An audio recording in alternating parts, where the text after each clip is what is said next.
supposed to rain like forever. Where is ours? I mean, personally, I like it. Really? I may have to go do my homework in my bubble tonight. Okay. So yesterday we learned about the integumentary system. Today we are learning about structural support and movement. Can you guess which system that is? Skeletal and muscle. So skeleton and muscles. Where you got this revenue from? What? The muscle guy. Where's the picture of him? Where did you get that picture of me from? You're so funny. Oh. Most animals move when the force of muscles contraction is applied to the skeletal element. So we learn these systems usually independently, but one right after the other. So when I teach anatomy and physiology, I go tissues, integumentary system, and then skeletal system. And then after skeletal, I do muscles next. So the muscles in the skeletal system work together because the skeleton provides the frame, the muscles provide the attachment to the skeleton to provide movement. Muscles also provide shape for our bodies. So if we're looking at overall for animal kingdom though, there's different kinds of skeletons.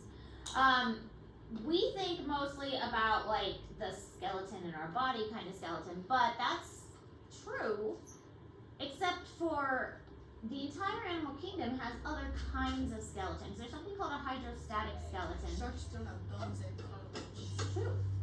The hydrostatic skeleton is when it's in water, it uses the water to give it shape. Think of a jellyfish, for instance. Like the blobfish. It's Yes. supposed to have really intense pressure. It looks like that. That's why we call it blobfish. Yes. But if you take it out of the water, what does it look like? A blob. It looks like a blob. Same with the jellyfish. The jellyfish looks beautiful in the water. You take it out, it looks like a blob because it's using the water pressure around it to give it a shape. So that's called a hydrostatic skeleton. When it uses the water pressure to give it form and give it to kind of fill it out. But when you take it out of the water, it just kind of collapses on itself. Then there's something called the exoskeleton. The exoskeleton is a hard outer shell that gives it support and structure. And for an exoskeleton, in order for them to grow, they have to shed. Now, obviously, my tarantulas have an exoskeleton, and one of their exoskeletons is out on display over there. And everybody's like, oh my goodness, your tarantula's out. No, it has molted is the correct term. It has molted its exoskeleton, and it looks super cool because it looks just like the tarantula. And when they molt their exoskeleton, then they're very vulnerable because the new exoskeleton underneath is super, super soft. So they're very vulnerable until their new exoskeleton hardens. But really, that's the only way they can grow because it is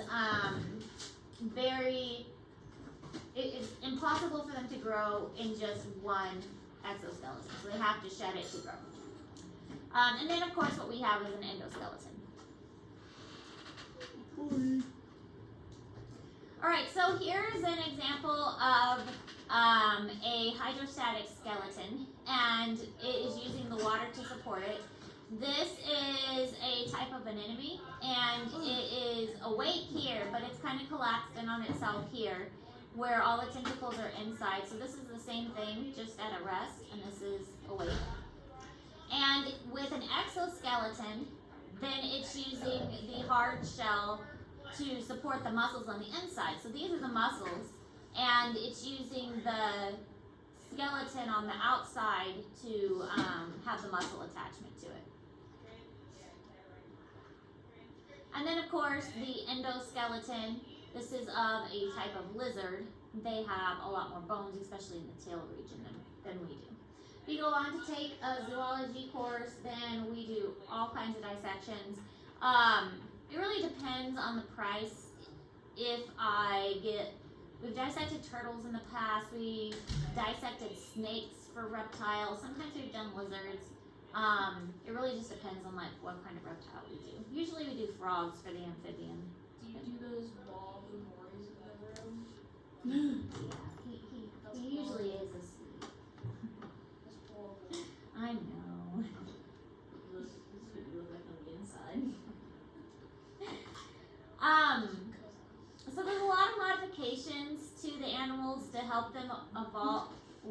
when they have evolved to help them move a lot of times. Fins have evolved to arms, and the fins help them to move in water, but they've had to transition onto land to adapt to land, and this adaptation has made the fins move into legs and feet and arms and hands, and the fins evolved into limbs, and they've had to adapt to changing the structure of both, like, it's called the pectoral and the pelvic. The girdles are like the shoulders and the hips, and make it so that they can actually stand up and move better. Obviously, when they went to an upright position, like for humans, that had to be modified even more. So there's a lot of adaptation that was necessary to get from water to land, and then from land to upright positions.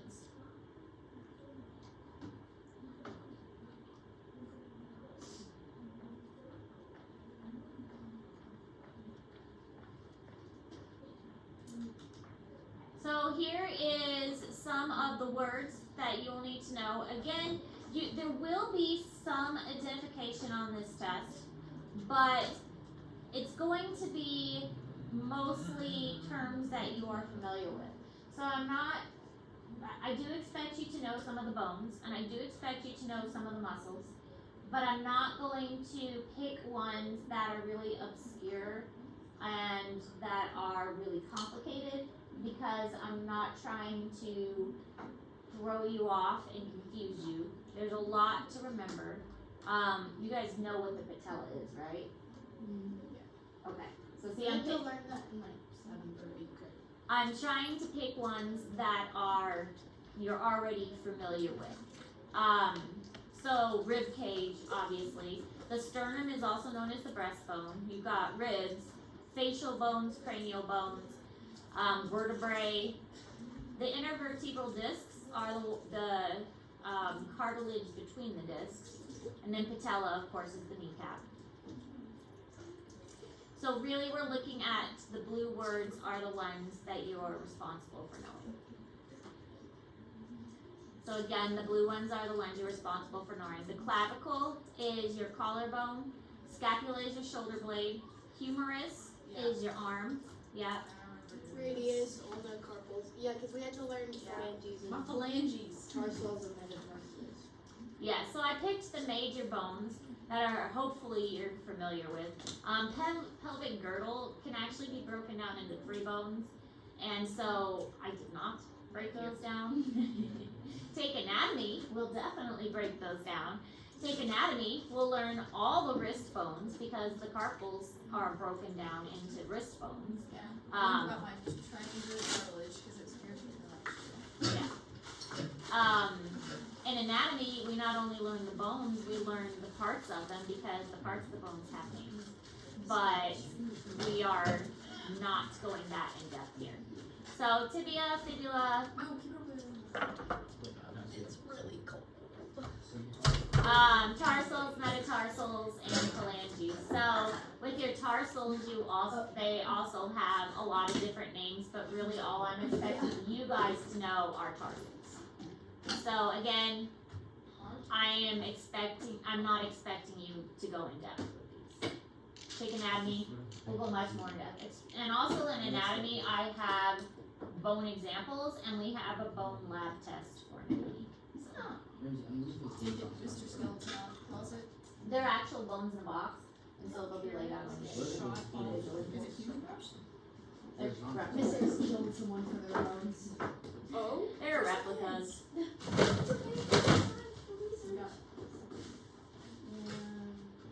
Humans have a bony endoskeleton.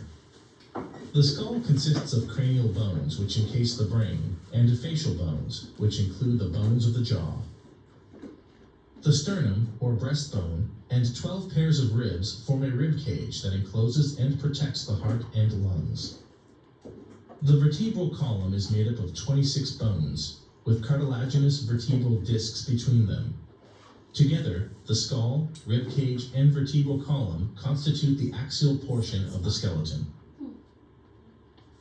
The bones of the pelvic and pectoral girdles, and of the limbs that attach to them, are the appendicular portion of the skeleton.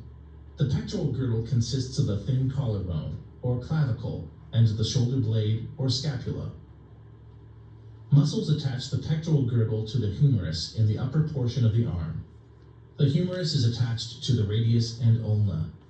The bump on your outer wrist is the lower end of the ulna. Carpals are bones of the wrist, metacarpals are bones of the palm, and phalanges are bones of the fingers. 6 fused bones form the pelvic girdle, to which the femur is attached. This upper leg bone is the body's largest bone.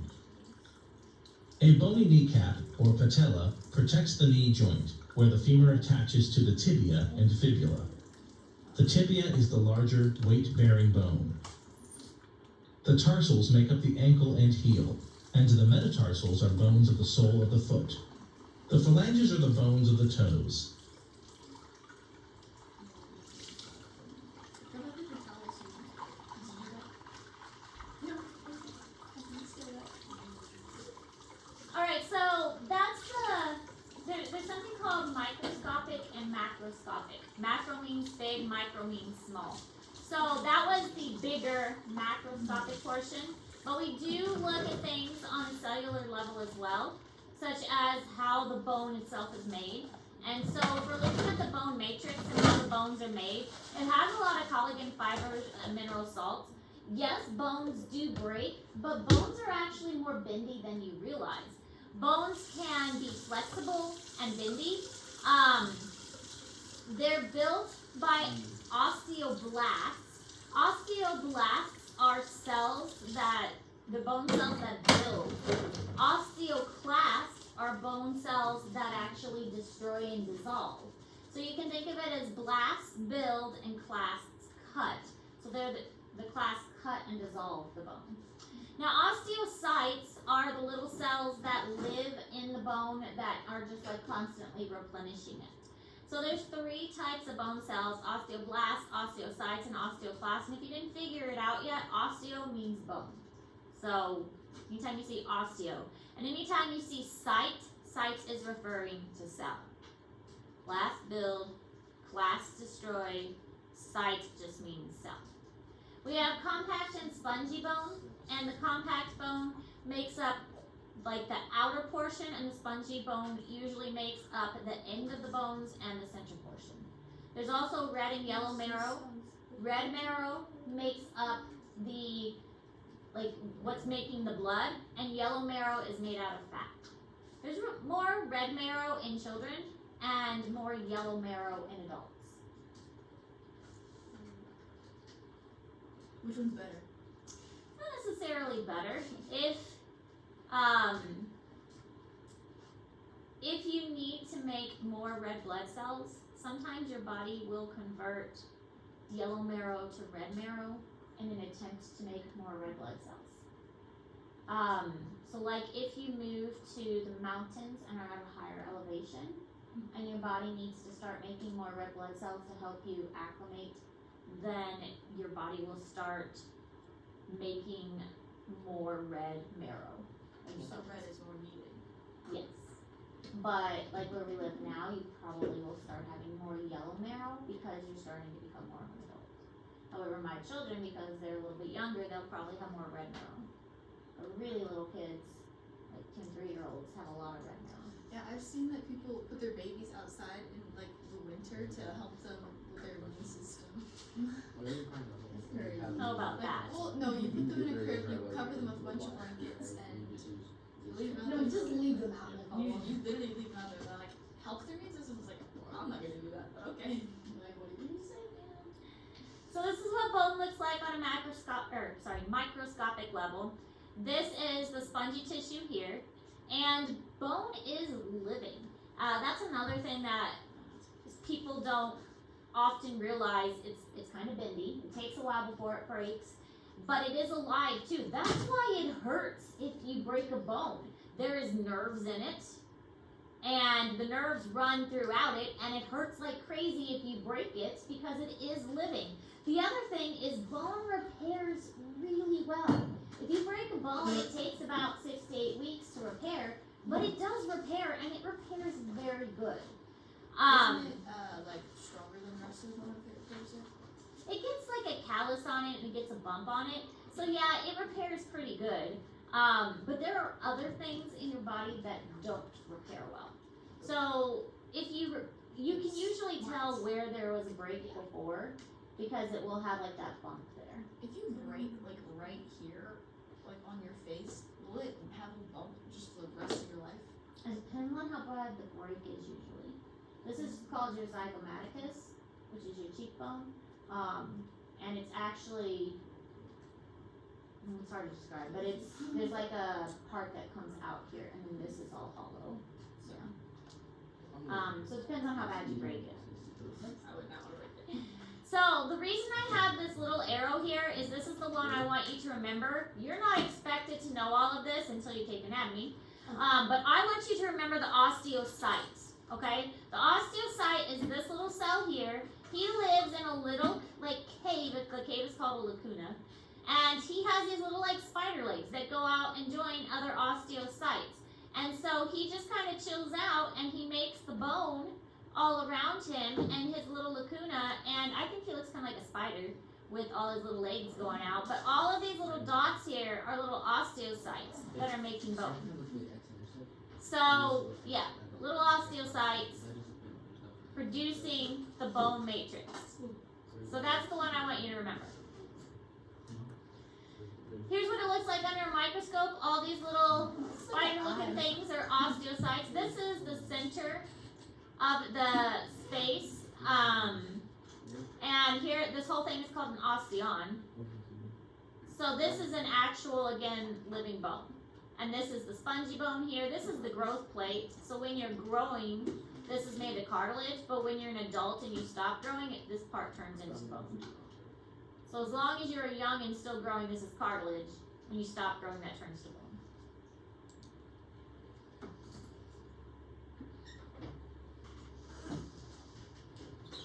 The interior of the adult femur contains yellow marrow, which is mostly fat. The bone consists of both spongy and compact bone tissues. Spongy bone imparts strength without much weight. Compact bone tissue resists mechanical shock. It develops as Haversian systems, many thin, cylindrical layers around interconnecting canals for bone vessels and nerves. The blood vessels at the center of the Haversian systems service the living bone cells, or osteocytes. Each living osteocyte is surrounded by hardened tissue that it secreted.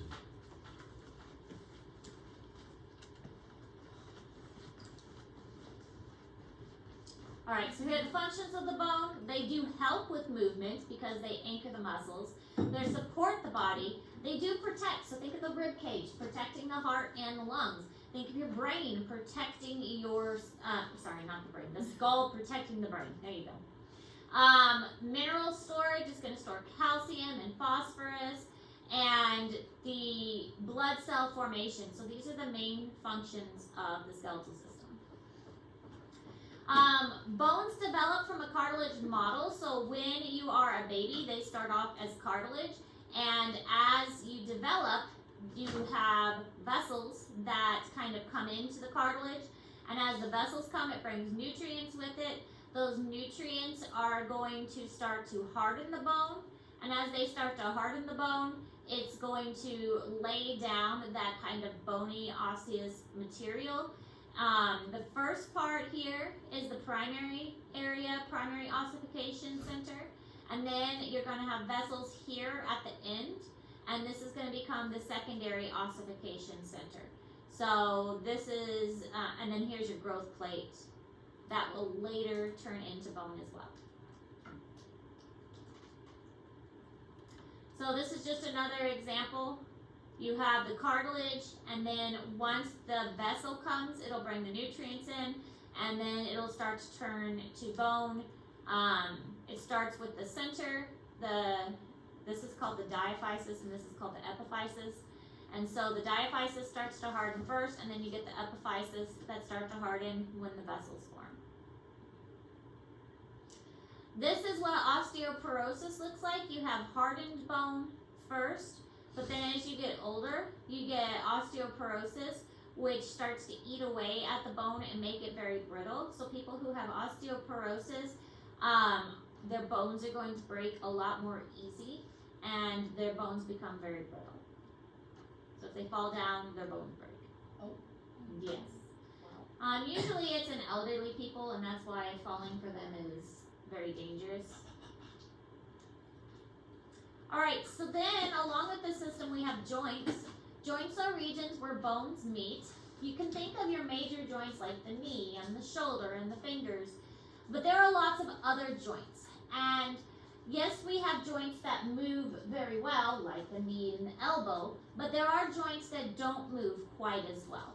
So we have fibrous joints, cartilaginous joints, and synovial joints. The joints that move very well are called the synovial joints. The joints that don't move quite as well are the fibrous and the cartilaginous joints.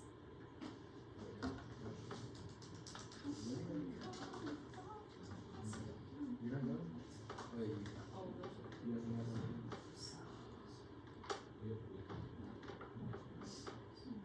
understand. You don't know? At least you got those ones, not the salty Oh, ones. I hate so Sunken grapes are the worst. No, Miss Ed, you should get this kind of beetle actually. You know, Oh, your art is crazy. Crazy. I don't know this Like one's bad beetle? I don't know, I looked it up, it said Crazy. rhinoceros beetle. Oh, that's right. That'd be so cool. They have a scorpion at PetSmart. We had to go to PetSmart to get frozen mice and more goldfish for my pond. The problem is, now that I'm getting a divorce, there's nobody to tell me no, that I don't need more pets. So this is a problem. And all the Maybe we should tell children, you no. all the children were like, Mom, you need another cat. And I'm like, no, I don't need another cat. And they're like, Mom, look, he's all by himself. He's the last one. And I'm like, kids, we have 3 cats. We don't need another cat. They're like, but Mom, he's so cute. And I'm like, children, Whoa. we don't need another cat. We just we need a kitten, not a cat. But see, what happened? Just do. I don't know what is happening. It started deleting all my typing babies. Are you okay? I hacked I into don't It's everything. deleting all of her typing. You said what? I hacked into everything, so I deleted everything. Did you ever find a duck by chance on your screen this morning? There you go. That was scary. There's a random duck. What just happened? So for some reason, someone must have done it, but like there's like an animated duck on her screen that would just like fly around and get in the way. That's really fun. I guess someone must have gone in there and did that to her or something, because she had no clue what it was. That's really fun. But no, Rules. I did not have that. I have no idea who did that though. That's fun. So anyway, if we were going to get a cat, my sister's cat actually just had kittens, and Oh, so yeah. we would probably get one of those. Oh, I'll be kidding. I already have 2 cats, it's okay. But see, that's the thing. There's nobody to tell me, no, I don't need more pets. So yesterday when I went to Tractor Supply, there were ducks. And I was like, we totally I need had a duck for my I pond. had a duck. We need a duck for my pond, right? No. It was only $10. Yeah. I do not need a duck. Ducks and chicks are really cheap. They smell really bad though. But he could live out on my pond. We didn't even have a But pond you have for to clean him. up even more poop in his hairs. I didn't get a duck. It gets really muddy because ducks like the water and stuff. No. So That's if you why I need a didn't duck. You need one of those little kiddie pools are like $10 at the Dollar General. I have one in my garage that my Perfect. kids outgrew. See? That's what we used for our ducks. And we have a lake, but yeah. I bring milk. They like Anyways, I'm saying One. duck, bro. oh, we're gonna learn muscles too. Oh, we got time. So muscle fibers are long cylindrical cells with multiple nuclei. And then we have tendons, which are muscle to bone attachments. These are different from ligaments. Tendons and ligaments are 2 different things. You must know the difference. Tendons are muscle to bone. Ligaments are bone to bone. Make sure you know the difference. Tendons are muscle to bone. Ligaments are bone to bone attachments. Muscles only contract and relax. They do not lengthen. They contract and relax. They do not lengthen or push the muscles. Should have my license. They pull, but they do not push. Very important.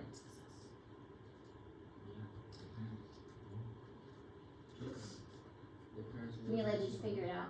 What? Oh yeah. Oh, yeah, it was Yeah. being an awe. Wait, I have a question. Are the parents going to the whatchamacallit? Chicago thing? Chicago, yeah. If they signed up. Yeah, not a lot are going though. I How don't know. many is Rose Mom going? Yes. That's Why yes are for we you, not excited yes about for that? me. Oh. Doing stuff, Frank. I'm Frankie, everybody's house is gonna gone, bro.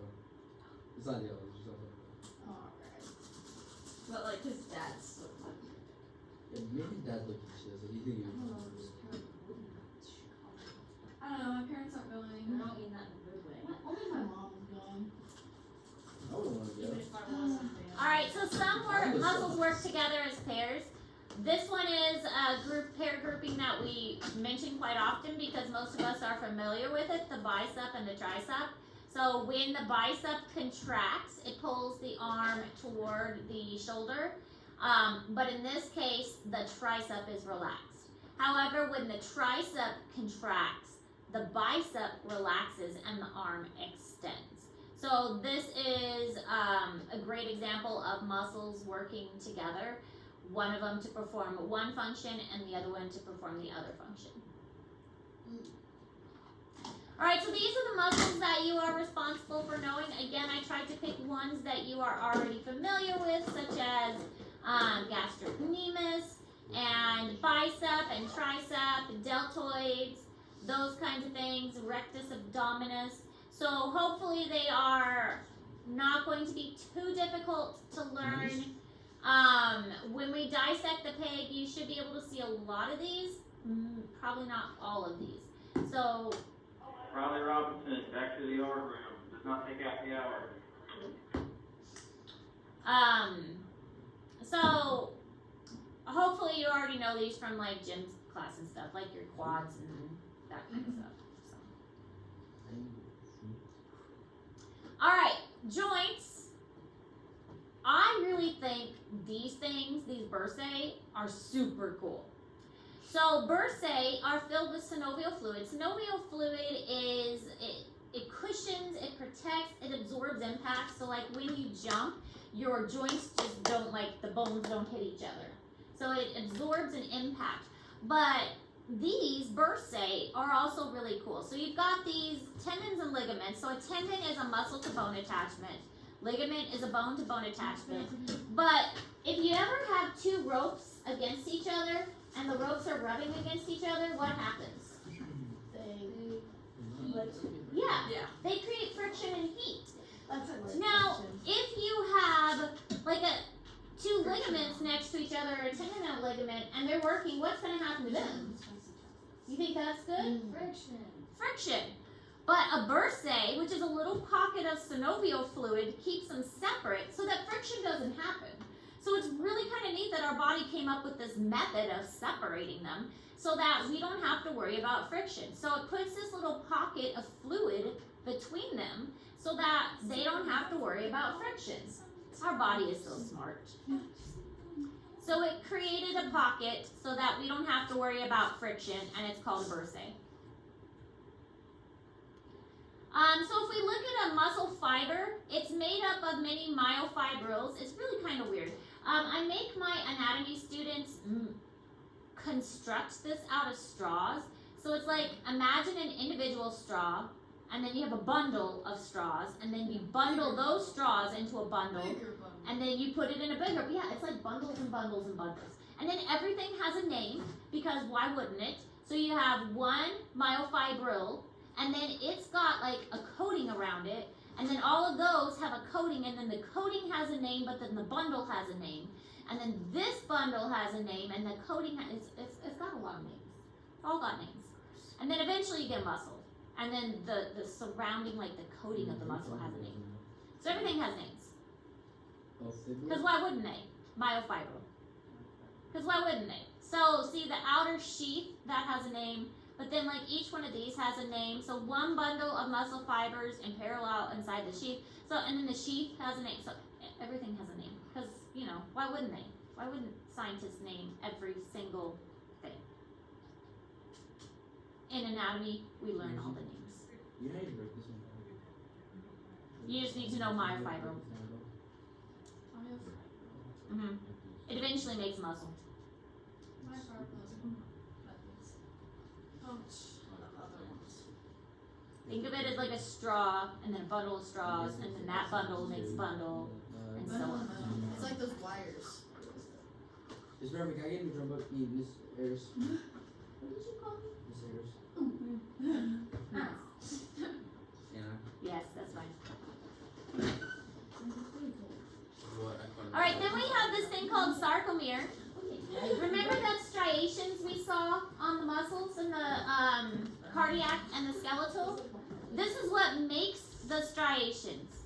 You do need to know the actin and the myosin. Actin. Fast name is Actin. The actin and the myosin. The myosin is in the center, the actin is here on the sides. This is what actually makes a muscle contract. Is these little things called actin and myosin. They make the striation, the banding pattern. Yeah, they spell And the whole thing is called a sarcomere. Here's the word sarcomere. This whole thing is called a sarcomere.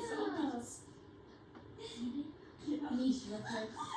So the whole sarcomere goes from this to this, and it contracts, and that's how the muscle gets smaller. The sarcomere. And in physiology, we learn how it contracts. It's called the sliding actin filament model. See, look, sliding filament.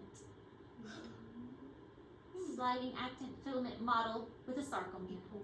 Actin and myosin. And then this actually has all kinds of names too. It's like the H zone, and then in addition, this is like the thick and the thin band, and then there's the dark and the light, and it's got all kinds of names too.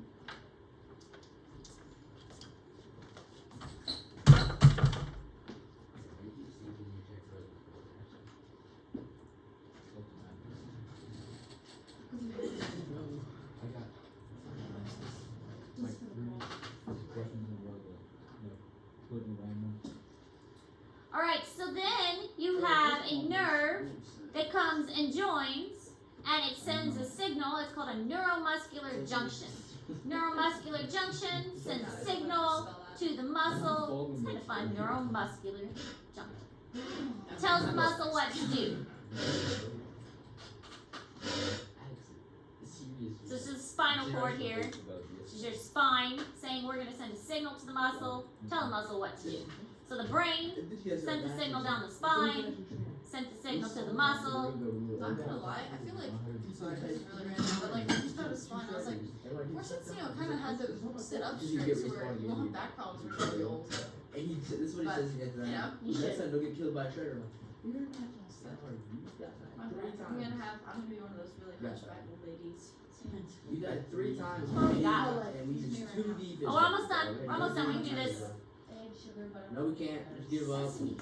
Yeah, we can. We have 15 minutes left. We can do this. We have 1.5 minutes left. A motor neuron and all the muscle fibers it controls are one motor unit. Okay, so that's easy to remember. Yes. And then you can have, when there's a brief stimulation, it's called a muscle twitch. So your muscle twitches when it's briefly stimulated. However, if you do this over and over again, it's called tetanus. Oh, does that sound familiar? That rusty nail. Mama knows that tetanus. However, if you actually look it up, tetanus is not caused by rust. What is it caused by? Not entirely sure. I should look that up. But it's not Yeah, caused by it's like rust. Mr. Ramsey's right. How do you spell tetanus? What's Ramsey right about this T- thing? Look it up. What? Tetanus is caused by the game rust. Why? By the what? Game I'm rust. searching it, but my computer's slow. It's because you play so much, you start getting tetanus. Caused by Clostridium It's so toxic, it comes on the screen Bacteria. and you get I tetanus. thought it was some kind of bacteria, but it's not actually rust. enters the body through rings contaminated with soil, dust, or manure. Gross. Gross. They just Maybe do we'll it with make Which rust makes and it they all don't nail care. is so dirty. Oh yeah, wait, I'm gonna show you a picture. It's very cool. Oh. Of lockjaw. Oh yeah, you're gonna see it. It's gonna be great. You're gonna love it.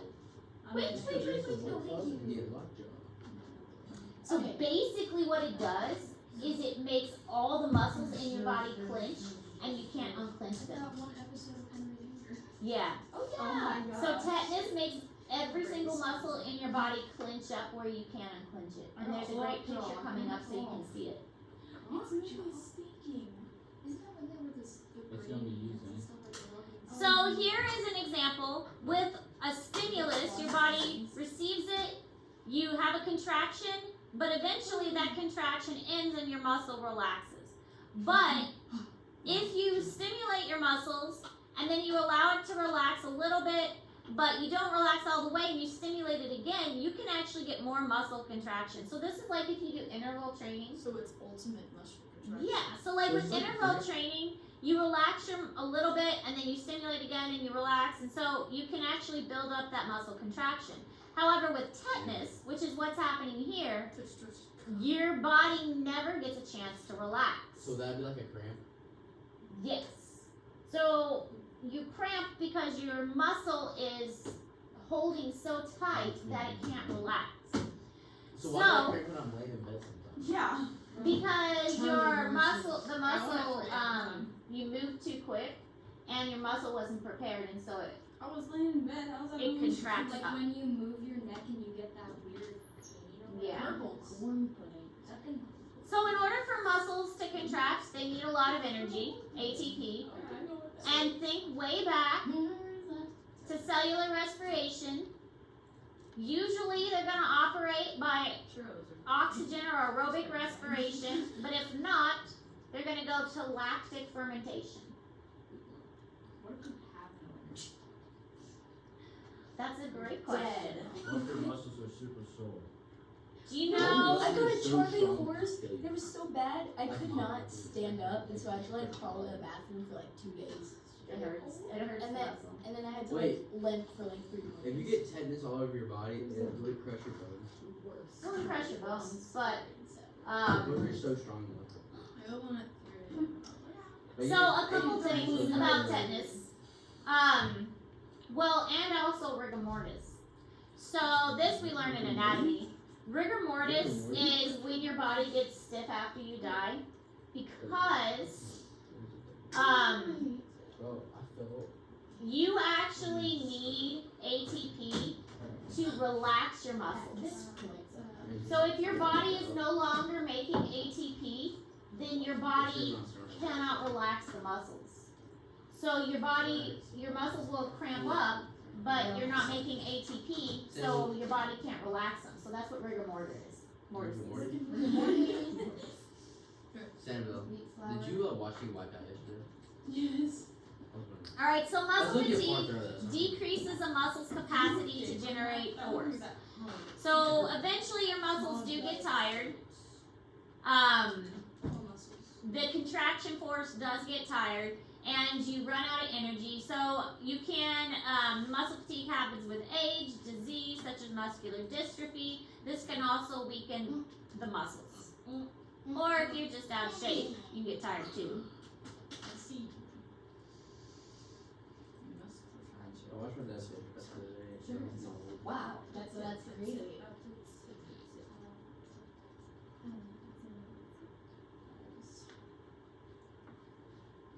My dad was been kind of interested in 65.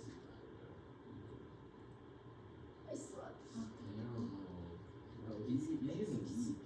Like this is even all. I mean, I'm like, it's just 165. He's like, dude, that's a lot. No, it's not. I'm over here like, it's fine, going on. He's like, okay, fine, I'll try it. This is, he gets a bar. This is his oh shit. And he goes down. He's like, Help me, son. That was like me.